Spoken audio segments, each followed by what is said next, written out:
état bi te dinañu xool su dul université bi yëpp yenn amphi ñu délocaliser leen dans de meilleures conditions de travail mais les réformes qu'il faut faire pour que l'université ne meure pas pour que l'université continue à être une université performante pour que les étudiants puissent étudier dans les meilleures conditions dinañ ko def la ca des nag état bi dina jël matuwaayam xale boo xam ne jàng rek moo la tax a jóg te bëgg ngaa jàng def sa ñeenti at jóge ci université bi boo ñëwee di nga jàng weer wu dee di nga jot sa bourse nañ la subventionné nga lekk fukki dërëm nga ndékki 150 nga añ ba suur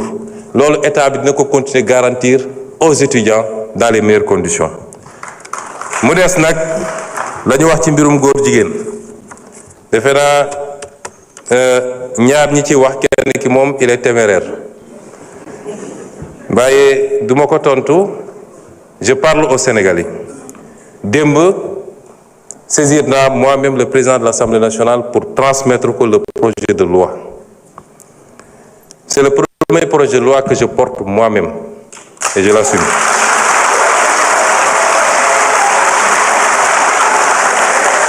dañu wax ni li tax criminaliser ñu ko loolu ñi mu intéressé woon ñu koy xeex mën nañ ci waxtaan ku mu intéressé wul woon démb tey amoo droit wax ci tu es disqualifié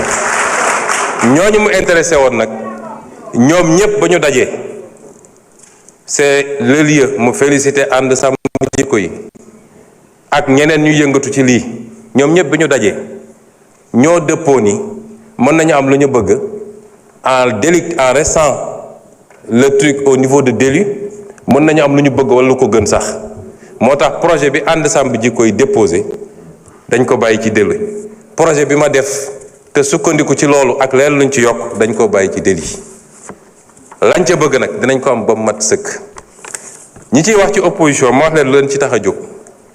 bu ñu jógee dañuy dem seeti seen leurs maîtres occidentaux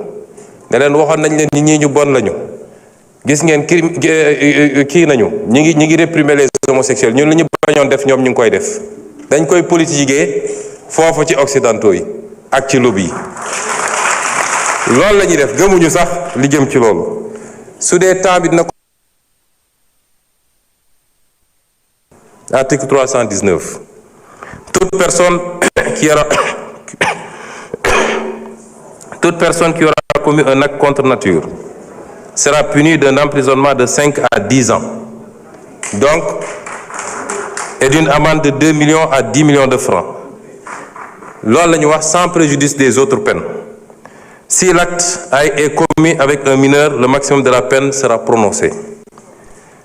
Le juge ne pourra prononcer le sursis, ni réduire l'emprisonnement au-dessous du minimum de la peine prévue à l'alinéa 1 du présent article. loolu verrouillé nañu juge bi ba moom ci boppam mënatul bàyyi nit mu dem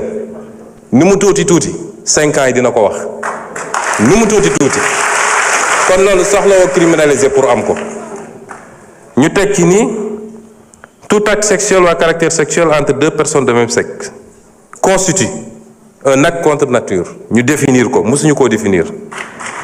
tout acte sexuel ou à caractère sexuel entre deux personnes de même sexe ou tout acte sexuel à caractère sexuel commis par une personne de l'un ou l'autre sexe sur un cadavre humain ou un animal. Toute personne qui aura fait par l'un des moyens énoncés à l'article 248 l'apologie d'un acte visé à l'alinéa 3 du présent article sera puni d'un emprisonnement de 3 ans à 7 ans et d'une amende de 500 000 à 5 millions. loolu newuloon ci loi bi weesu mooy apologie man bi may nekk député ensemble ji koy bi ñëw gis ma dama leen ne loi bi ni ngeen ma ko andilee doyaguma parce que une loi ne doit pas créer de l'insécurité juridique te loolu dinaa ci dellu si ma ne leen en tant que député du ma ko wote moo tax boobu wotewu ma ko woon suñ ko toggaatee nag ba mu mel ni mu war a mel kenn du ma ci njëkk ñu tegaat ni kon apologie bi ñay def la ñuy def dugg ci internet bi wala góor yi daje sol seen marinière def seeni truc am na ku ma ne ndax taaje boon bokk na ci loolu la ñu wax ne loolu bokkatuñu ensuite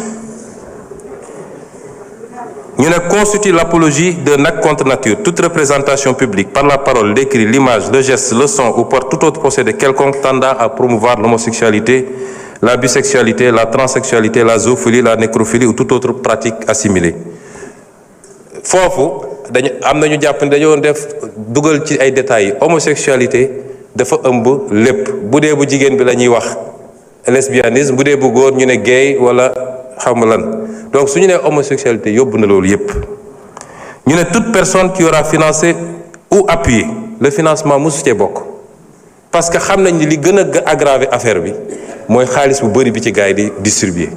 ci la ñuy appatee xale yu bëri ba ñooñu mujj nekk nag ay habitués li ñu wax ci feebar bi beneen affaire la yeneen loi ñoo ko criminaliser yeneen loi ñoo ko pénaliser kuy transmettre feebar volontairement am na yeneen loi yu ko pénaliser loolu du rek diggante ñi ñuy tuddee borom ñaari tur yi waaye diggante hétérosexuel sax nit mun na dem di transmettre volontairement moo xam góor la moo tax jigéen la moo tax il faut ñu détacher ko ñu ne donc toute personne qui aura financé ou appuyé par quelque moyen que ce soit une personne, un groupe ou une activité en vue de promouvoir ou de magnifier l'homosexualité, la bisexualité, la transsexualité, la zoophilie, la nécrophilie ou toute autre pratique assimilée sera punie des peines prévues à l'alinéa 5 du présent article. Toutefois, n'entre pas dans le champ d'application du présent article les actes accomplis par les structures et organisations de santé dûment agréées dans le cadre des politiques de santé. loolu tam dafa am ñoo xam ne seen liggéey ci loolu la màcc ñooñu mënuñ leen boole ci loi bi may profité nag di wax ak nit ñi li xew ci réew mi rafetul nekk di génne ay bulletins de santé jàmbur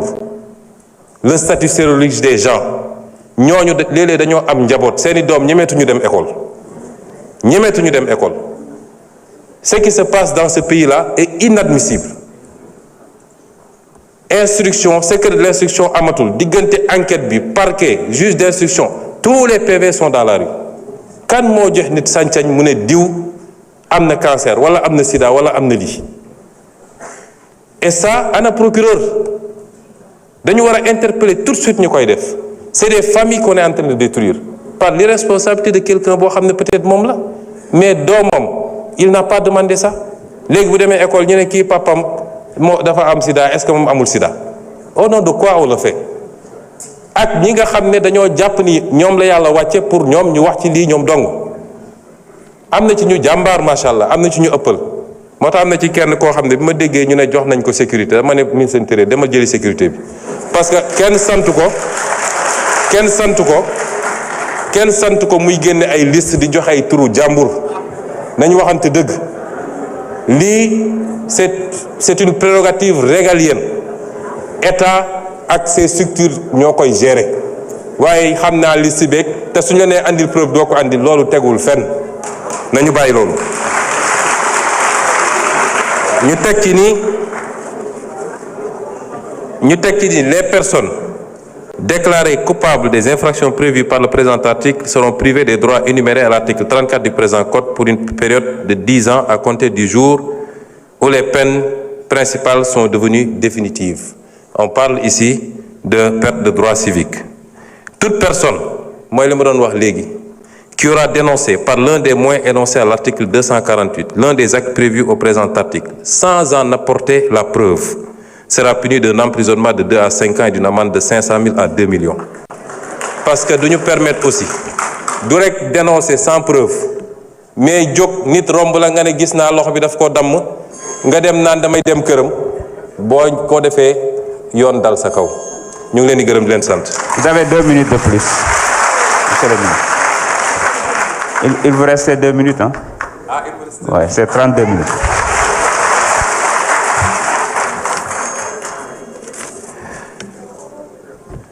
kon